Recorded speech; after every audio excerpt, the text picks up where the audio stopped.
right, welcome to All Things Odd. I'm Dr. Natalie Phillips, and my colleague, Dr. Hannah Galloway, is still out on maternity with her beautiful baby boy. And so I have a special guest on today, and I cannot wait to introduce you. But before we get that, I'm going to kind of review our YouTube channel. So our YouTube channel is up and running, Audiology Center NoCo.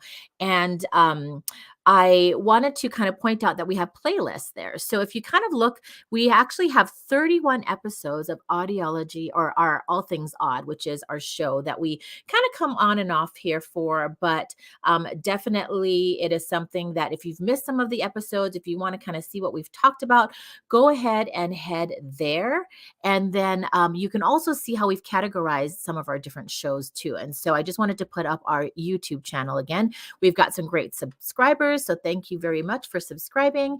And then the next thing I want to pull up too is kind of going over our guest speaker here and our guest that we're going to have today. So let me remove this, and I'm going to put up one other screen. So you're in for a treat. And our office works with an excellent physician. And I'm going to pull up his website here. Actually, you know what? Let's bring him in, and then we'll pull up the website so that you can meet him. So without further ado, I'm going to introduce to you Dr. Danny Mistry, who is our brain concussion specialist and brain injury specialist that we work with. And so today, what I wanted to talk about is really about how does audiology work with a brain concussion specialist? Because you think about audiology, maybe getting referrals from primary care physicians, maybe working with primary care physicians, ear, nose, and throat physicians, or otolaryngology, but like brain injuries, and so I wanted to kind of stop and pause and let you hear how he and I work together in our office and just kind of prompt and ask him some questions about that. So welcome, first of all, Dr. Mistry, and I'm so glad that you're back here again. Thank you. And you can really call me Danny is good. And anybody else can address me as Danny. Dr. Mystery sounds a lot formal, but great to see you, Natalie, and great to be back. Awesome. And we are live. So if you are watching and you have a question, I believe I can see it in different platforms. So we are live on Facebook, we are live on our YouTube channel, and we are also live on my LinkedIn page. So if you're watching this and you're seeing this, ask questions. This is why we're here, is to help educate the public, help educate our colleagues, and to all work together. So with that, I'm going to start off with some of these questions here. So first of all, Danny, as a brain injury and concussion specialist, what types of patients do you see and what do you do? So see patients who have concussive injury from a variety of causes: motor vehicle accidents, sports injuries, trip and fall, snowing and ice today. I'm sure there's people going to fall and hit the head, or not even hit the head. They still have a concussion without hitting the head. And so from a variety of walks of life and ages and population demographics, what I do is work with Natalie Phillips to make people better, because without Natalie's help, I'm at a loss for what to do, and I'll tell you why. That this week we're scheduling the 1,000th patient in this clinic, which we started about 4 years ago. I think Natalie's helped us with maybe 700, maybe something like that. And basically, what we've learned through this process, and we're just analyzing the data right now, is that about 90 to 95% of people have vestibular ocular dysfunction. I really believe, and I'm not just saying this because I'm on the Audiology show, is that the nerve center of recovery of brain function lies in the vestibular system. Because we know from experience now that vestibular dysfunction is linked to cognitive dysfunction, not just balance and gaze stability. We just think that it's balance and gaze stability, but there's so much more, right? And if you really look at our integrative approach here, thank you, Natalie, for putting that slide up. When we think about concussive symptoms as being domained in four: physical, meaning ocular, vestibular, cervicogenic; emotional, mood, sleep, energy, and cognitive. It's the overlap of the symptoms between these four domains that mandates a integrative approach, which is vestibular eval, ocular eval, vestibular treatment, ocular treatment. And when we do take this approach from vestibular eval treatment and ocular eval treatment together, we can show you that cognitive recovery happens at a much faster rate than if you just let the natural process of concussion do its thing, right? So early intervention, meaningful rehab, and then test retest. And we've just started doing the test retest in the VNG because Natalie Mandy, who's our occupational therapist who does vestibular ocular rehab, and our team met with Natalie, and we figured out, or we trying to figure out what the norms for calorics were based on, right? Mhm. And so if less than 20% is normal, we see people who are even 12, 13% weak, either unilateral or bilateral, and they are doing poorly with their vestibular ocular function. And so we're trying to just do repeat VNG after therapy to see if that Mhm. works, and also if we can use the TBI norms as creating these norms, because my understanding that these norms were created based on vestibular labyrinthitis, etc., right? Mhm. And so we're trying to do this on the fly, generate the science on the fly, but not so much on the fly because we've seen hundreds of patients together. And I can tell you, without getting that data from audiology, our rehab is for naught. So that's what I do with this integrated rehab. This slide basically tells us what we do in our clinic. So thanks for putting that up, Natalie. Yeah, I love this slide. It like makes sense. And so for people who can't quite see all the different, because I know it's a small slide and there's lots of great information. One of the biggest things that I love about working with you and your team is this integrative approach, right? And there's interdisciplinary professionals and different people that you think of. And again, as an audiologist, and that's why I'm doing this, is because as an audiologist, a lot of people just think of audiologists as, oh, hearing loss and hearing aids, right? And oh yeah, maybe ringing in the ears or maybe dizziness. And it wasn't until I met you many years ago, I don't even know, like 7 years ago possibly, or 5 years ago, since that clinic, 4 years ago, since that clinic's about 4 or 5 years old, that it really opened me up to a lot of what we can do as audiologists, but then also the needs of what you and your patients need as well. So kind of looking at this integrative approach, I wanted to bring this up for audiologists watching, as well as even patients watching, because as we've shared patients, I've seen a lot of different really cool cases, whether it is car accidents, auto accidents, accidents happening in the in the employment type of thing or occupational type of hazards. Then you've got sports injuries that we've seen. We've seen a lot of really interesting cases that are sports injuries, and it does have something to do with the ears, but it's more this integrative approach. And we've just started to we've both Dr. Mistry and or Danny and I have presented on this, but then also we're starting to meet together as an interdisciplinary team to look for different, like what you said, norms, but then also to kind of talk about these actual patients to see if we can get better care for them and be a lot more comprehensive. So I love this. So, kind of go through from kind of clockwise, some of the interdisciplinary professionals that are part of this integrative care. Yeah, so we got vestibular. So when they come in, we have a little treatment sheet. And Natalie, I can pull up a treatment sheet. Would you like me to do that? Yeah. Oh, it doesn't matter. That's okay. It's fine. Okay. All right. Yep. So basically, the treatment sheet summarizes most of this, but there is other specialties too for neck pain, back pain, interventional pain management, imaging, etc. Right. So we talk about kind of take about 15 minutes to first educate them on the team, and the team would then include audiology, ENT, optometry, ophthalmology, neurocognitive neuropsychology, neurology, integrative therapy, and then the primary care healthcare providers, right? So everybody's a team, but most importantly, the patient is the team as well, right? So that has to begin with the patient, because the people who do really well with this integrative approach are the patients who are committed to the rehab model. I don't prescribe many medications for concussion management because most of the medicines that we use, the membrane stabilizers, have side effects very similar to the side effects that was noted on the slide. And then, which came first, the chicken or the egg phenomena, and it doesn't really work well that way.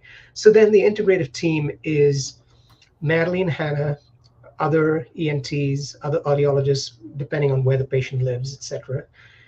Optometry, which is not just routine optometry and getting your vision checked, right? Because we know it's not so much the vision that's affected, it's the peripheral vision that shrinks with concussive injury. And therefore, prismatic correction as needed is important.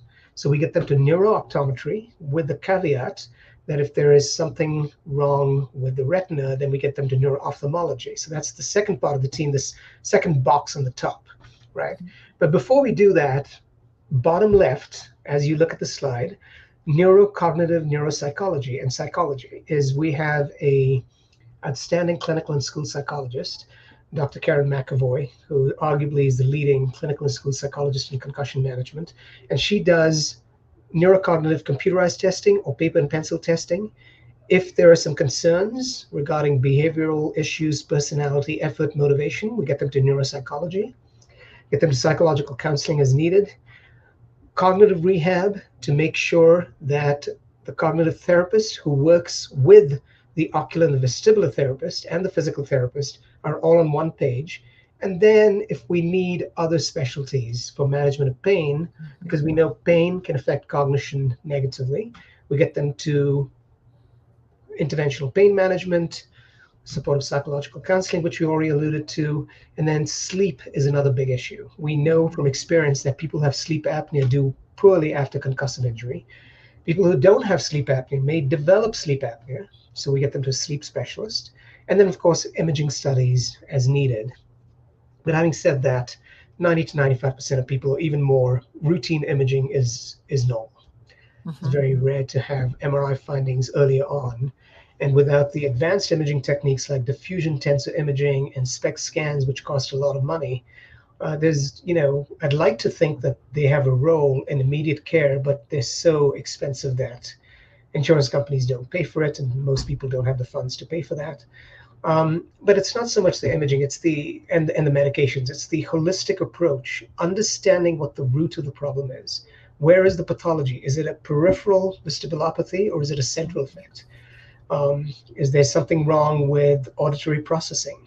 Is there something wrong with hearing? And that's so important, especially in our older folks, because as we know, as you all know, hearing difficulty and untreated hearing loss has got a significant risk for dementia. So we talk to patients about that.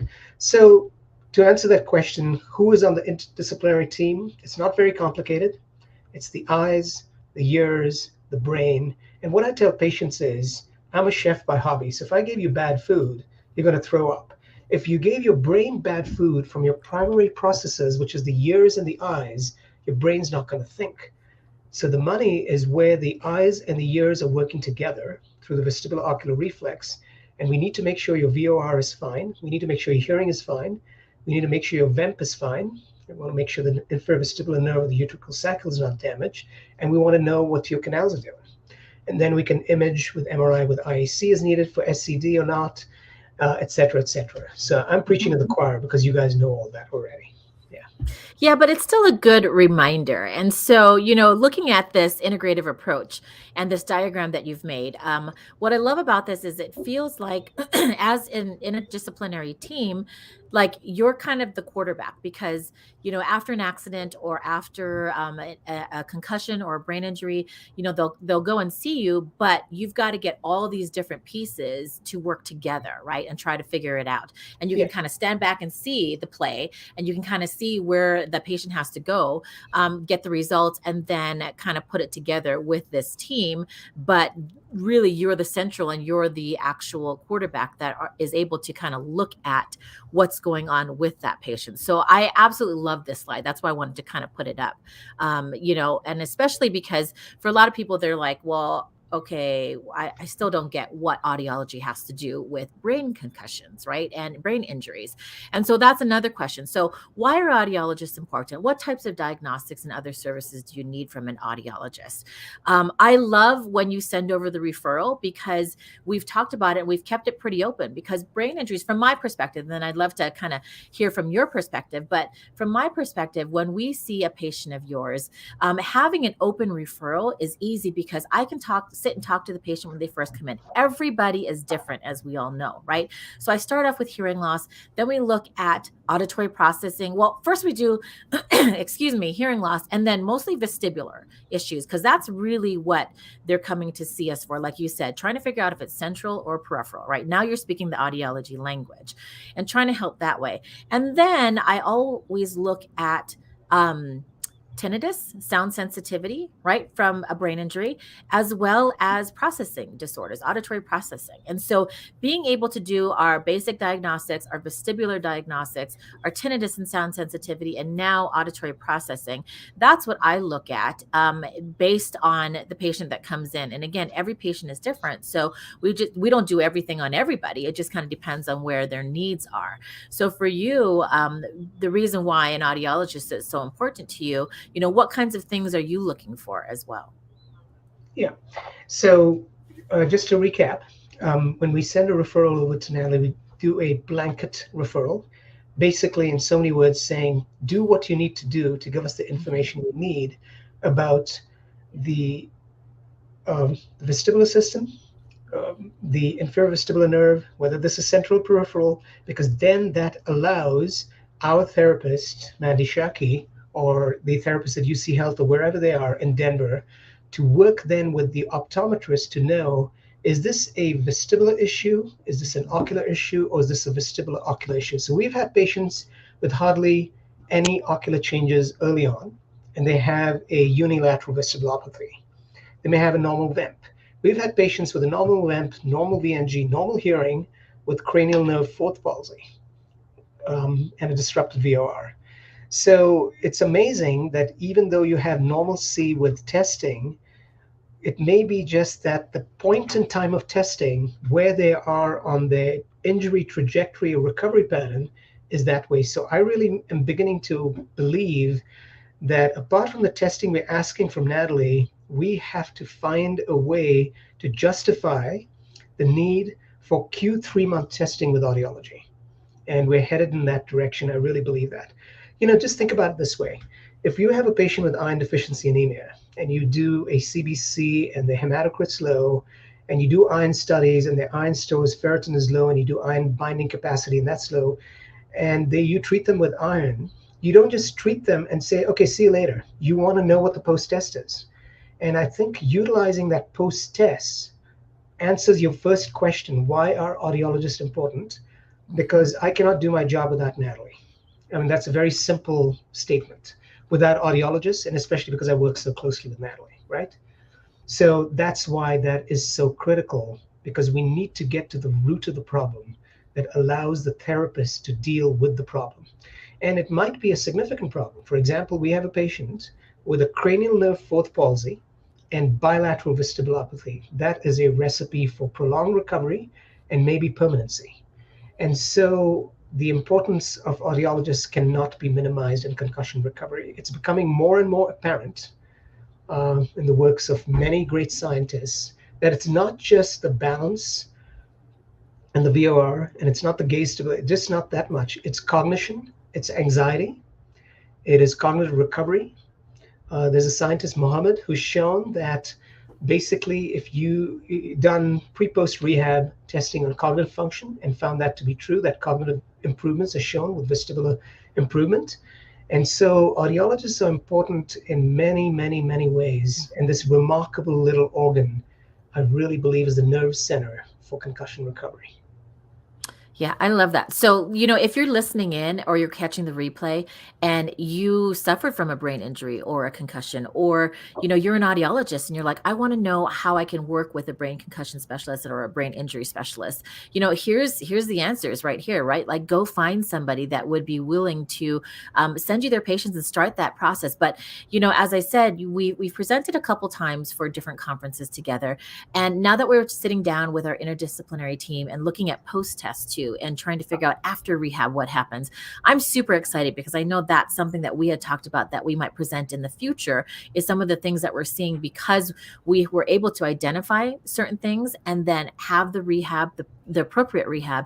And then now we're going to test them again in the post rehab, right? To see how things have changed in their system. And so I think it's super important to have those conversations, have the testing done. But then also, if you're listening as a patient, if you're listening as a loved one, if you're listening as a colleague of either mine as an audiologist or of Danny's, right, as another brain injury and concussion specialist, then get out there and make those connections so that we can better serve our patients, basically.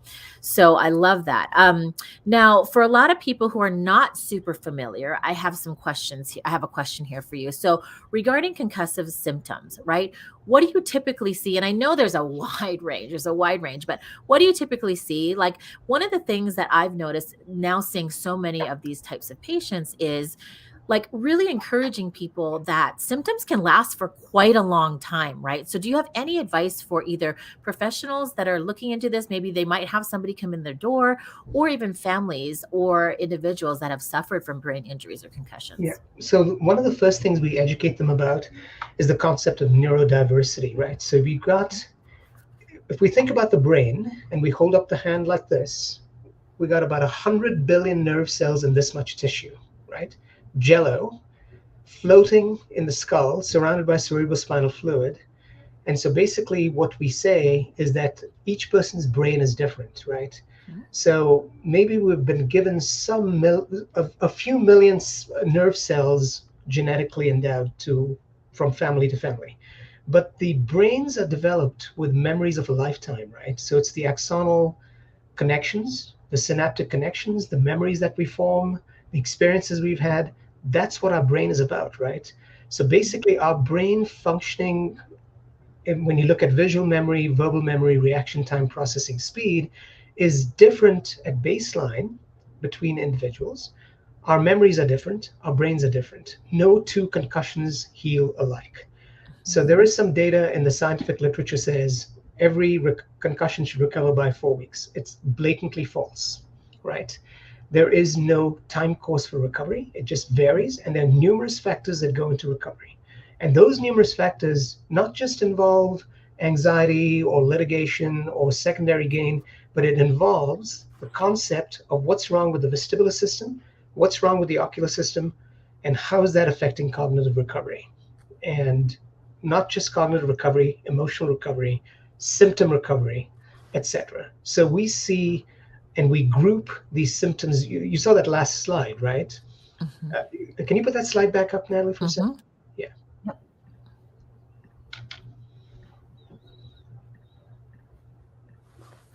So what we see is a variety of presentations, and we've got a sheet that has got 26 questions, scales from 1 to 6, that addresses each of these domains, right? So it's a 26 lines of questions, and the first time we see a person, we grade that on a scale of 1 to 6. So the total score is 192, 26 times 6.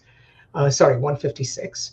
And then what we basically do is we look at that trajectory after we do the vestibular ocular eval and rehab in 3 months to see what that trajectory is. Sometimes if the symptoms are fewer and we have that intuitive sense that the person is going to recover quickly, we see them back in 4 weeks. But that's rare, because what we found is seeing them back in 4 weeks, by the time they see Natalie and our great neuro-optometrist in Denver, and they see our therapists, it takes a while to process all of this, especially coming out of COVID, right? Um, as we all know, it's changed how we practice medicine, how schedules work, etc. So the bottom line is, what do you see? We see a variety. We see this neurodiversity of symptoms. We see changes in recovery patterns that are unique and individual to each person. So how long do they last? I could not tell you. But typically, um, let me backtrack for a second. So one of my colleagues from the University of Virginia, when I was team physician at UVA, Tamara McLeod, she's now in Phoenix. She's contracted with the clinic to crunch the data on the 1,000 concussions. And one of the questions we're going to answer is, how long do these symptoms last based on the variables of mechanism of injury, age, gender, pre-existing conditions like migraine, attention deficit disorder, anxiety, depression, etc. So the best answer I can give you for how long do they last is I don't know. The second best answer is everybody is different. The Mhm. third best answer is patience. And Yeah, it makes a difference. What do you think, Natalie? I love that. And I knew that kind of was going to be your answer, but at the same time, I just because again, I have this so top of mind because I've worked with you for so long that when I see a sports injury, when I see, my son playing on a court and there's a player that goes down and hits the back of his head, right? Or I've had people that have seen you that I actually know, right? And I know these are some of the questions from the parents, from the actual patient of, so let's frame it this way then, because I knew it was going to be like, it's hard to say, right? Yeah. So first of all, let's say, what is the longest that you followed somebody then with their concussive symptoms? How about that? So the longest I've followed somebody is 12 years, and he's still my patient. Wow. But this is unique, though. He had 25 Mhm. concussions, Wow. blast injuries in the army, professional hockey player, Mhm. and he lives in Grand Junction. And we cannot diagnose CTE pre-mortem, True. but his CTE symptoms that are typical, there's very little doubt that he's got CTE, but he's doing okay because of his amazing spouse who helps him. So that's the longest I've followed somebody. Wow. But there might be people who I've seen way back when, maybe in the late 90s, who still might have symptoms and I'm not aware of that. Hmm. So symptoms Hmm. can last for a long time. But the shortest clearance has been a few Hmm. days because Wow. either the person is not being honest about their symptoms, because True. when the way you clear somebody from a concussive injury is, and I'll get to your answer, is normal exam, normal neurocognitive brain function, not on any medications used to treat the concussive injury, Okay. back to functioning at home and at work and at school baseline without any accommodations, and cleared from all therapies, right? Mm. Including cleared from specialists. So that's the algorithm we use because it's the most successful model in protecting the brain, because we know repetitive concussive injury is a bad thing for the brain. But Mhm. so I've seen people cleared in a week. The younger the patient, around the 18 to 20 age group, and if this is a sports related concussion, they Mhm. recover quite quickly in about 4 to 6 weeks.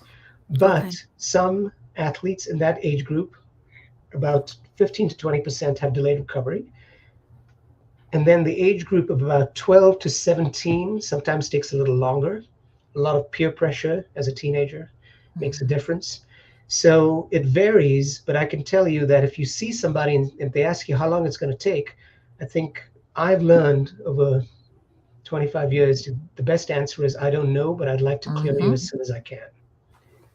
Yeah, Um, and I and like that too. Yeah, because and we yeah. go ahead. Go ahead. Sorry. No, just and then say, what if I just saw you in 4 weeks to see where your trajectory is and look Mhm. at your cognitive scores and look at what Natalie found in your years? Because if you've got bilateral weakness, I can tell you it's going to take longer. If you've got Mhm. no weakness, I can tell you maybe you're going to recover sooner. And Mhm. let's see what your optometry eval shows. And then let's retest you. So I think that approach has been more successful for the psyche of a person rather than, giving them Mhm. a firm timeline, which is Right. actually not fair to them or to us as clinicians. Right, absolutely, and I get that question even with them coming into my office. I'm like, "I have no idea." I've seen people. I mean, obviously, I haven't been doing this as long as you have, but so if you're just missing this, I mean, it could be as long as 12 years, and it depends on the types of symptoms. So it sounds very Yes, multifactorial yes, depending on, if they've had injuries before. You said medicine is actually interesting. yeah, I'm really actually surprised that you were able to clear somebody, but again, it could be how they're reporting things to you within a correct, couple of days, right? And correct. we've Yeah, seen people, and this is what's so important, and that what I think that people need to know. I've seen patients that come through my door from you that have had multiple concussions, have had horses kick their head, auto accident, slipped and fell on ice. I had somebody come in because their visor in their car hit that's their right. head, That's right. and sometimes you think, what? How is that possible, right? So talk to me about like can anything be a concussion? Because when I was seeing certain things, I'm like, what? Like you would the first thing I think of is brain injury, concussion, an accident, or sports related injuries, Yeah, right? But that's not the case. I've seen no, multiple things too yeah, that like okay, like that visor coming down and hitting the head. At first I was like, what? But there's symptoms there that we were able to see, right? So it's really kind of interesting. How and what I really wanted to do, the purpose of this is to let people see how important it is. Or like I said, if I'm sitting there watching my son play basketball and somebody goes down on the court and they get up, and they're playing again, like, what should parents know? Should they kind of check out their kid? I know that athletic trainers have to kind of be on site now, but again, what are some things to watch for? So the first part that you were talking about, the visors and other mechanisms. So basically, there's a misconception that you have to have a head injury, right? You don't, because the brain is floating in cerebrospinal fluid. Mhm. So it's like a lollipop. The brain stem and the spinal cord is the stick of the lollipop. The sugar piece is the brain, and it's kind of floating. So when you move the lollipop, for example, and you move your neck and you get a whiplash from any Mhm. mechanism, right? Get hit on the body, neck, head, anywhere. If the brain is subject to linear, meaning front and back, or rotational forces, then Mhm. you get an inflammatory change in the brain, and basically there's an energy crisis that gives you symptoms. The long and short of it is the two nerve cells are not talking to each other, right? Just like our politicians, they don't talk to each other, nothing gets done. So there's no symptom. So the symptom generation is based on the fact that the nerve cells are not communicating with each other because there is an energy crisis and the synaptic connections are affected. So that's basically what's happening. But some things to look out for in the early phases, we know Mhm. that early dizziness is a prognosticator, a poor prognosticator of good recovery. It takes longer for people who have dizziness, nausea, and vomiting immediately after the injury, even if the CAT scan is negative, and it takes longer to recover. So making sure that a little checklist that parents can have or the athletic trainer can have is checking symptoms after a Mhm. injury when you suspect a concussion. There is a SCAT5 sheet from the British Journal of Sports Medicine that you can keep in your wallet or in your pocket that basically walks you through an assessment of concussion, right? SCAT5. Mhm. And that basically tests symptoms, it tests balance, it tests, and it does a little brief cognitive screen, a mini mental exam, which tests your immediate memory, delayed memory, recall, etc. And it's a really good tool to have. But what you're looking for is symptoms that are not the usual for that person.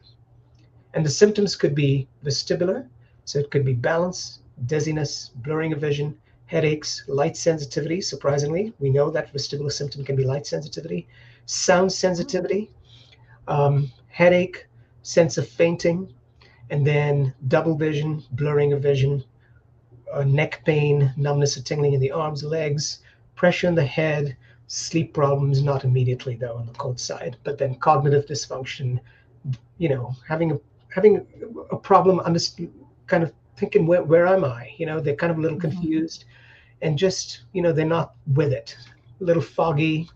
And then Mhm. of course they're not feeling right and they're a little emotional and sad about it. So those are the four Mhm. domains. And looking at those symptoms, I think just gives us a quick peekaboo to say, has this person had a concussion or not?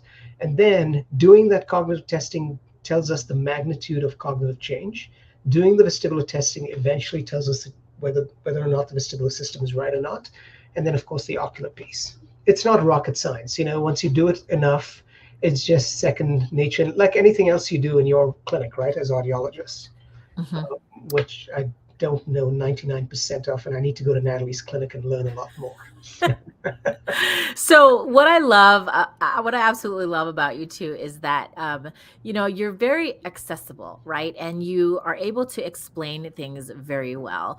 And I was just looking at your website here. So those of you who are interested in reaching out to Danny too, because he's a wealth of knowledge, and as you can tell, just if you've tuned in or you're going to share this or you're watching the replay, the way that he explains things allows the patient, right? Not even a professional that has gone through studies and has a part in this as far as the interdisciplinary team, but many patients, many families, he's able to explain and take the time to explain it in such a way that people can understand it, right? So check out his website, and it is ashabrainclinics.com. I will put the website in our comments as soon as we're done here.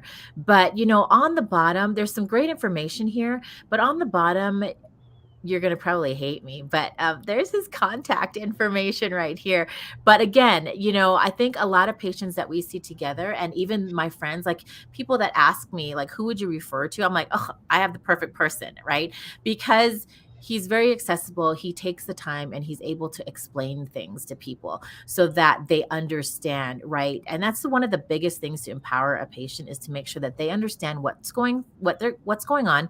You know, what are some things that we're watching for? Hey, we've got you. We're providers, right? So we're going to be watching for this for you.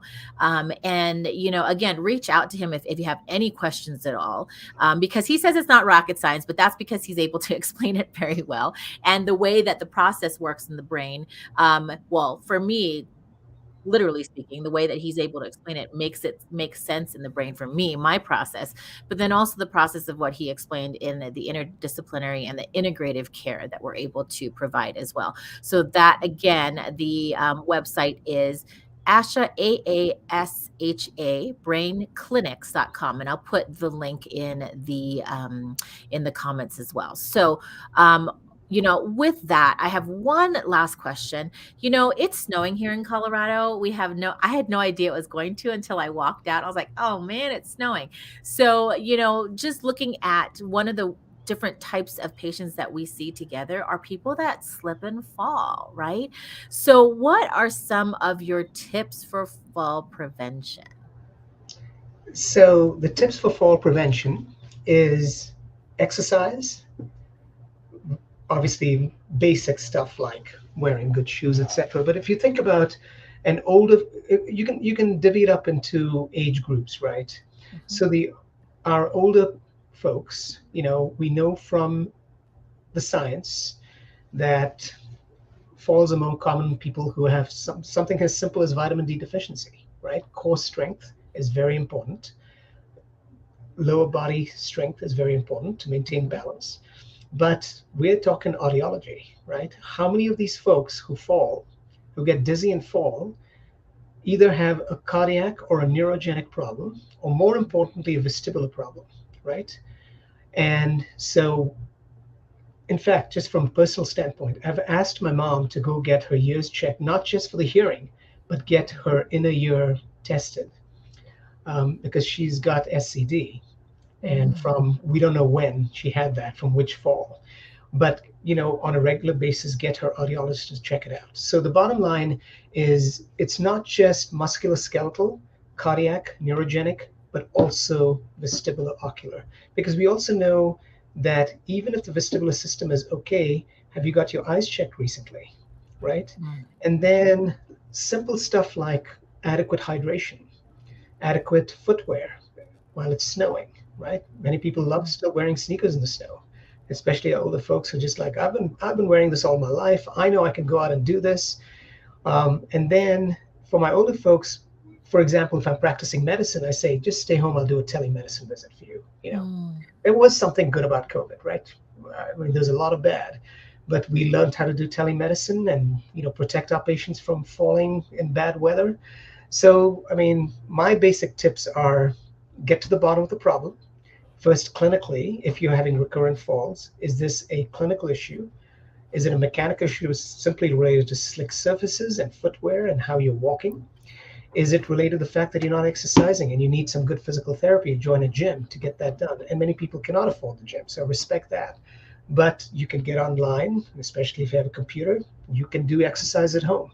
If you cannot get online, you can still go to the library and get stuff over there. So, and again, the nutrition part, the metabolic part, the clinical part. So Mhm. I know that was a long-winded answer. No, it's awesome. As you can see, I did not send any questions ahead of time to Danny and like put him on the spot on different questions. And like you see the process of how he like outlines things and making sure, because some of the things like even exercise I didn't even think about, right? And I know even for me, turning of an advanced age, right? Like I hold on to bars as I'm going down the steps and I take my time. And for somebody who kind of rushes around everywhere, when I'm moving, I now take my time, because as you get older, you do have to be a lot more careful, right? And then we don't recover as much when you do take a fall. And so I appreciate your tips for fall prevention. I love that you're able to kind of really lay it out for people so that they can take that home. So One more yes. thing, Natalie, Hmm. is when you talk about tips for fall prevention, Hmm. and I know you and Hannah have been good about going to medical offices and talking about importance of hearing, etc. But I also think that this piece, especially in the older folk, a hip fracture from a fall is a life-changing event, right? We know that, Mm-hmm. right? I mean, many older folks die after hip fractures in the hospital, they never come home. So this piece of getting audiology involved when people have recurrent falls, it's not just the cane or the rolling walker. That is just a band-aid. You need to get to the root of the problem. How many of them have vestibular dysfunction that needs to be treated with vestibular rehab? A lot, Mm-hmm. Mm-hmm. and I think this just dawned on me that maybe Mm-hmm. you and I need to go to the primary care offices and talk about this. And Yeah, just yeah, or create something. Yes, absolutely. And again, like as we're yeah, sitting here talking too, like I'm being a little selfish too, because I'm like, ooh, we should add that, or let's talk about yeah, that, or let's do we a should definitely presentation put, on this, or yeah, have a handout for that, or let's develop the courses, that we had talked about to, yeah, let it sit in your on your website and my website, right? yeah, And that's a good point. So as even audiologists that are watching this as well, that's what we're here for, right? So you might think, oh well, they're older and they just don't have their balance, but getting to the root, I love how you said that's just a band-aid, using a walker and a cane, right? But yeah, getting to the root of what's going on, like they might be able to do something to actually improve their life, right? And absolutely. so that's a really good call to action for audiologists that are just kind of thinking about like, hey, I want to do something a little bit different within audiology, and I'm thinking about doing vestibular, right? I'm thinking of doing something. Well, get in touch with a brain concussion or brain injury specialist too, and work together, because I think that you'll get to the roots of these problems a lot faster that way. So I love that. That's a great, great, great opportunity and suggestion. So thank you. Thank you. Awesome. All right. Well, that is all I have for today. And thank you, Danny, for joining me. And again, be on the lookout. We're going to be doing some further presentations together. As you know, we're watching post-operatively, or not operatively, but post-rehab, I should say, and looking at some of these patients coming back. And, if you have any suggestions, let us know. If you have any questions that come up later that you caught this later on, put it in the comments of whatever platform you've watched us on, whether it's Facebook or Instagram or LinkedIn or YouTube. And if I can't answer it, I will get in touch with Danny and we'll be able to see if we can get an answer for you as you're watching this. But thank you again for your time. Thank you for being so informative. And hopefully, if we have any questions, I'll send them your way. Absolutely. See you, All everybody. right. Thank you, Natalie.